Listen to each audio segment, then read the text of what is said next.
তোমরা অনেকেই জানো যে আমরা দীঘা গেছিলাম 3 তারিখে। তো 3 তারিখে বাসে উঠেছি আর নেমেছি 4 তারিখে ভোরবেলায়, ওই সকালের দিকে। আর এই ভিডিওটা হচ্ছে 5 তারিখে বিকেলে যাচ্ছিলাম একটা পার্কে, মানে পার্কে ঢুকে গেছি। ওখানে পার্কে টিকিটে 10 টাকা করে নিয়েছিল। তো আমরা গেছিলাম আর ওই সঙ্গে ওই দাদা আর দিদি, ওদেরও ছেলে আছে ছোট।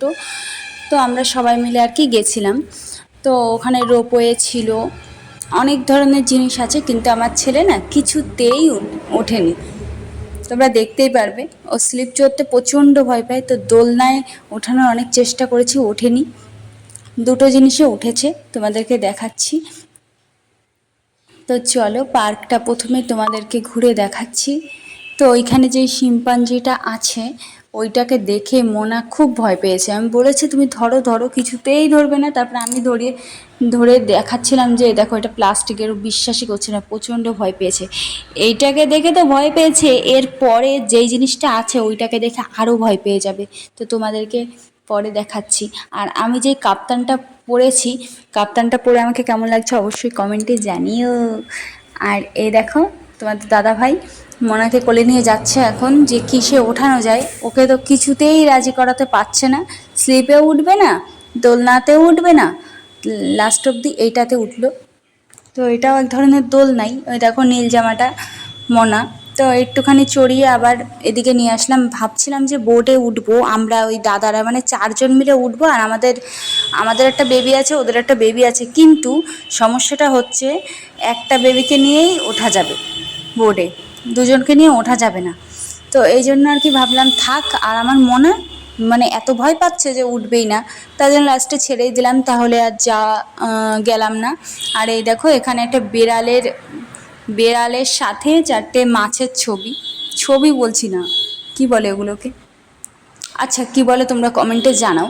তো আর ওখানে কতগুলো খরগোশ ছিল। আর এই দেখো এইটা দেখে মোনা খুব ভয় পেয়েছিল, এটাই আর কি তোমাদেরকে বলছিলাম। প্রচণ্ড ভয় লাগছিল, আর কাছের থেকে দেখলে না সত্যি অনেক ভয় লাগছিল। ওই দেখো কি করছে ভয়ে। তো শেষ অবধি মোনা এইটাতে উঠলো। তো একটুখানি চড়েছে, তারপরে দেখো আস্তে আস্তে রাত হয়ে গেছে। আমরা এসেছিলাম কিন্তু বিকেল টাইমে, তো এখন আস্তে আস্তে রাত হয়ে গেল। দেখতে দেখতে আর কি ভিতরে না ঘুরতে ঘুরতে সময় কেটে গেল, যেহেতু প্রচুর বড় একটা পার্ক। দেখলে যে স্লিপ তাই কতগুলো আছে, দোলনাই তাই কতগুলো আছে, আর মানুষজনও ভর্তি। দীঘার সাইডেই, আমরা যেই হোটেলটায় ছিলাম না ওর সাইডেই পার্কটা ছিল।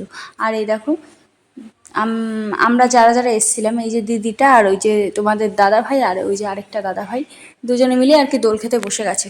আর এখন চলে এসেছি সমুদ্রের পাড়ে। মোনা এখানে জিপ গাড়িতে উঠতে চাইছিল, তো এখানে আমাদেরও ওঠানোর ইচ্ছা ছিল, উঠিয়ে দিলাম। 100 টাকা করে টিকিট, জাস্ট একবার পাক মারলেই 100 টাকা।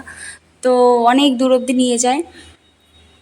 তো আমরা এখান দিয়েই ঘুরছিলাম আর হঠাৎ করে দেখলাম এখানে একটা 99 টাকার প্যাকেজ চলছিল, যেটা পিৎজার সাথে কোল্ড ড্রিঙ্কস নিলে 99 টাকা, আবার বার্গারের সাথে একটা কোল্ড ড্রিঙ্কস নিলে সেটাও 99 টাকা। তো আমার মনে পিৎজার বায়না করছিল, এই জন্য পিৎজাটাই নিলাম।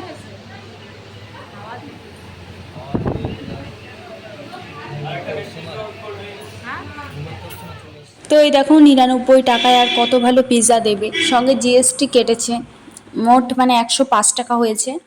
তো ওপরে কর্ন ছড়ানো, বেবি কর্ন আর মেয়োনিজ আর পেঁয়াজ, আর সঙ্গে মানে চিলি ফ্লেক্স ছিল। আর এই দেখো কোল্ড ড্রিঙ্কস। আর এখন চলে আসলাম একটু সমুদ্রের পাড়ে। সন্ধ্যা টাইমে কিন্তু বেশ ভালোই লাগে, সন্ধ্যা বলছি কেন, তখন বেজে গেছে 8টা মতন। তো ভীষণ ভালো লাগছিল সমুদ্রের পাড়ে হাওয়া খেতে। আর এখানে সবাই চলে এসছে। আর মা বাবু আসার কথা ছিল না, ফার্স্ট টাইম বলছিল আসবো না। তাই বুনু চেয়েছিল যে মোমো খাবো, ওর জন্য আমি মোমো নিয়ে যাচ্ছিলাম। তো আমার একটা জিনিসের খুব শখ হয়েছিল, যেটা কিনা অক্টোপাস খাওয়ার। তো ওই জন্য আর কি নিয়েছিলাম। আর এখানে তো সব ধরনের মাছই পাওয়া যায়। আর এই দেখো মোমোটা প্যাকেট করে নিয়ে গেছিলাম, কিন্তু যেহেতু মা বাবু বুনু চলে এসছে এখানেই আর কি খোলা হয়েছে। তো অক্টোপাসটা মোটামুটি ভালোই লেগেছে, কোনো এক্সট্রা স্মেল নেই। আর বাবু খেয়েছে হচ্ছে কাঁকড়া। তো আমরা সবাই খেয়েছি, কিন্তু কাঁকড়াটা আমার ভালো লাগেনি, বড় কাঁকড়া। কাঁকড়া কি এইভাবে ভাজা ভালো লাগে নাকি? তো এখন চলে এসেছি রুমে। আর এখন আমাদের হোটেল থেকে দিয়ে দিয়েছে ভাত, ডাল আর সঙ্গে পাঁপড় ছিল, খাবো না বলে আনিনি, আর ডিম।